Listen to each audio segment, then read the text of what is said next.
Hello and welcome to Forever Rugby on Forever Sport. And Wales have just announced their team to take on South Africa this weekend. It's a good side. It's quite a lot of rotated, and for me, there's one area in particular where I think Warren Gatland has definitely thrown some of his players for the Wolves. But it should be a serious test about where Wales are. And I think as Warren Gatland, after being absolutely furious about what happened last weekend, will be expecting his team to be competitive. He's not a man to make excuses. He's not a man to sit there and saying, well, yes, we're playing the number one side in the world, therefore we can't compete. He will demand that his side pitch up this weekend. He will demand better from them. He will demand that experienced players step into their shoes, and he'll sit there and I think he'll be quite happy to tell his debutants, if you want to go to the World Cup, or the players with the fewer caps, show me something. You've got a game here against the former world champions, current world champions, former world number ones. Show me something here.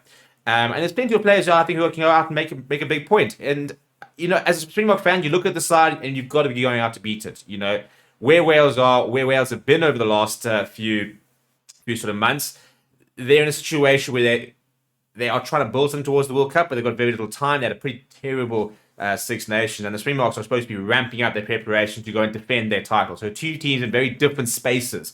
But with regards to the team, before you look at it, please do smash the like on the video. Please do subscribe to the channel as well. This is the starting 15 for this weekend, as well as the bench. And the big, as I said, an area for me, if I'm a Welsh fan, I want to go, that's going to be horrible, is the front row. So you've got Corey Damachowski and Kieran Azarati, who've got 2 caps between them. They'll be playing just their second game for Wales. And they've got Elliot D next to them, who's very experienced. He's getting his 43rd cap. So he's going to need to really sort of buckle down with these 2 players who are very new to international rugby, because they're going to be going up against a world-class World Cup winning front row from South Africa, and probably their strongest front row. So, I mean, that's very much Warren Gatland saying, right, boys, you know, you're going to have to go show me something here. I'm going to kind of throw you to the wolves a little bit. Go and prove me something. Go and show me exactly why you should be playing. In the second row, Ben Carter is still sort of getting to grips next to Will Rowlands, who I think is brilliant. I really do. I think he is a world-class lock. They're very much trying to get him to that cap margin so he can continue playing for them, despite the fact he will be playing his rugby outside of Wales. He was, I think, someone who kind of announced himself really to the world as in terms of his caliber last year during that Springbok Wales series. I thought he was one of the standouts, and I think that he measured up against the Springbok locks very, very well. It's a very nice loose trio. I'm a big fan of Dan Lydiot. I think he's come back as a veteran, 35 years old, and has looked very comfortable and kind of looks sort of a bit re-energized. Jack Morgan will captain the side, so sort of early indication that he could be potentially an option for the captaincy for the World Cup itself, actually. So that's interesting to sort of see how Warren Gatland is backing him, despite the fact that you've got somebody like a Dan Biggar in the side who could very easily captain the side. And then Aaron Wainwright comes in the number 8 jersey. So it's a decent pack. I think they do lack a bit of experience, and from a physicality point of view, they're going to have to really pitch up, because I think that is something that the Boks maybe have been guilty of not being as good as this year, is being physical enough when it's really counted.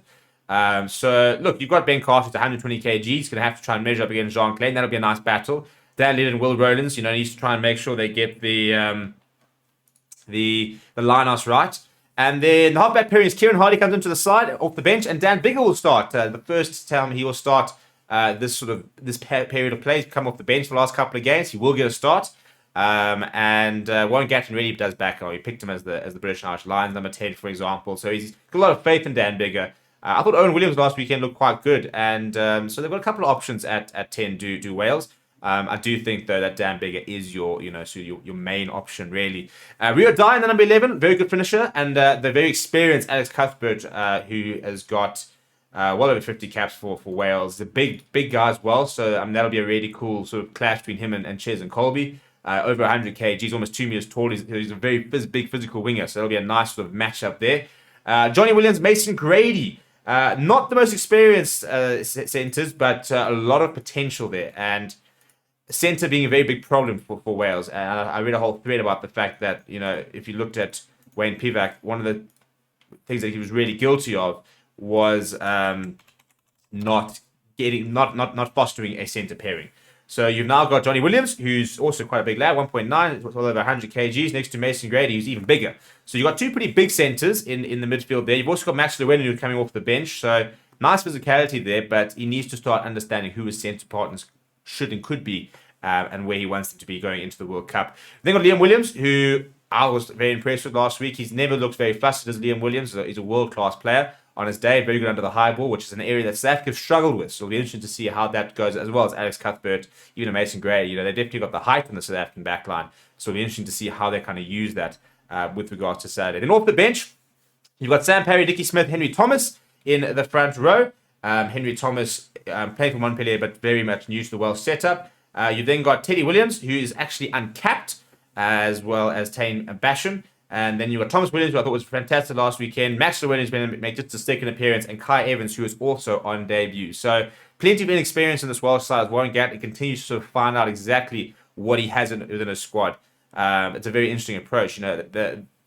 Maybe the more obvious and the easier approach would have been to have literally just gone and picked a very experienced squad and said, right, you guys are experienced operators, you kind of know what you're doing, you go out there and do it. He's not doing that. He is trying a lot of different players, and we take out a Dan Lydiard, for example, and a Dan Biggar, and Liam Williams, and there's only a handful of players across the squad who have played more than 40, 50 caps.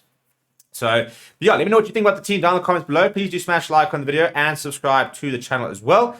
Thank you very much for watching. My name is Stephen, and I'll chat to you soon.